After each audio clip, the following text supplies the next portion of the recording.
একটা বড় প্রধানতম কারণ হতে পারে দেশের একটা বড় রাজনৈতিক দল তারা প্রকাশ্যে এবং ঘোষণা দিয়ে ভোট বর্জন করেছে এবং জনগণকে ভোট প্রদানেও নিরুৎসাহিত করেছে। অপকর্মে লিপ্ত হতে চেয়েছিলেন 10 জনকে তাৎক্ষণিকভাবে কারাদণ্ড আরোপ করেছে। কিছু ভোট কারচুপির চেষ্টা করা হয়েছিল, জাল ভোট দেওয়ার জন্য। 2 জন নিহত হয়েছেন, এটা কিন্তু ভোটকে কেন্দ্র করে নয়, গরম বা কিছুতে হঠাৎ করে 2 জন ব্যক্তি তাৎক্ষণিকভাবে অসুস্থ হয়ে নিহত হয়েছেন। আমরা তাদের আত্মার মাগফিরাত কামনা করে, তারা মৃত্যুবরণ করেছেন, আমরা তাদের আত্মার মাগফিরাত কামনা করছি। কেন্দ্র ছিল 13,155টি, টোটাল ভোটারের সংখ্যা ছিল 3,52,00,000। তারপর চেয়ারম্যান পদে প্রার্থিতা করেছেন 603 জন, ভাইস চেয়ারম্যান পদে প্রতিদ্বন্দ্বিতা করেছেন 693 জন, মহিলা ভাইস চেয়ারম্যান পদে প্রতিদ্বন্দ্বিতা করেছেন 528 জন। কক্ষ ছিল কেন্দ্রের পরে যে কক্ষ 91,589টি কক্ষে ভোট গ্রহণ করা হয়েছিল।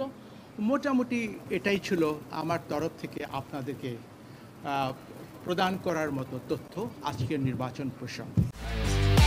একমাত্র ওয়ালটন এসি দিচ্ছে 1 বছরের রিপ্লেসমেন্ট গ্যারান্টি এবং কম্প্রেসরের 10 বছরের গ্যারান্টি। আর নিঃসন্দেহে আমি ব্যক্তিগতভাবে 30% ভোটকে কখনোই খুব উৎসাহব্যঞ্জক মনে করি না। একটা বড় প্রধানতম কারণ হতে পারে দেশের একটা বড় রাজনৈতিক দল তারা প্রকাশ্যে এবং ঘোষণা দিয়ে ভোট বর্জন করেছে এবং জনগণকে ভোট প্রদানেও নিরুৎসাহিত করেছে। যে কোনো গণতান্ত্রিক দেশে ব্যবস্থায় এই ধরনের চেষ্টা হতে পারে, মানে পক্ষ বিপক্ষ থাকতে পারে। তো আমাদের ভোট নিয়ে কোনো সংকট নেই, সংকটটি হচ্ছে রাজনীতিতে। আমি মনে করি রাজনীতি যদি আরও সুস্থ ধারায় প্রবাহিত হয় আগামীতে হয়তো ভোটের যে স্বল্পতার যে সমস্যাটুকু এগুলো কাটিয়ে উঠবে। যে কোনো গণতান্ত্রিক দেশে যারা ভোটার তাদেরকে স্বশাসন বুঝতে হবে। স্বশাসনটা হচ্ছে নিজেই নিজেকে শাসন করবে তাদের নির্বাচিত প্রতিনিধিদের মাধ্যমে। এটা হচ্ছে সচেতনতা, এটাই হচ্ছে গণতন্ত্রের একটি গুরুত্বপূর্ণ শিক্ষা। তো সেদিক থেকে আমরা আশা করি আগামীতে রাজনীতিতে যে সংকটটা রয়েছে সেটা অবশ্যই একটা সময় কাটিয়ে ওঠা যাবে এবং সুস্থ ধারায় দেশের সামগ্রিক রাজনীতি প্রবাহিত হবে, ভোটাররা উৎসাহিত হবে, ভোট আরও উৎসাহব্যঞ্জক পরিবেশে ভোটাররা ভোট কেন্দ্রে আসবেন।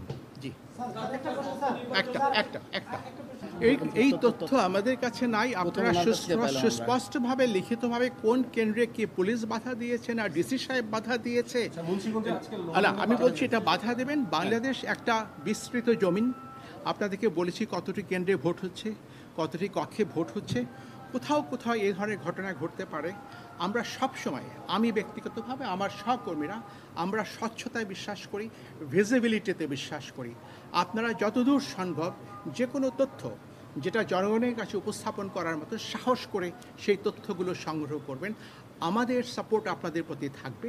যদি এই তথ্যগুলো সঠিক হয়ে থাকে আমরা আমাদের তরফ থেকে দেখব আমরা আপনাদের কোনো উপকারে আমি বলতে পারি খুলনা এবং বরিশাল ডিভিশনে একজন সাংবাদিককে বাধা দেওয়া হয়নি, তারা নির্বিঘ্নে নির্দ্বিধায় সুন্দর করে করা হয়েছে।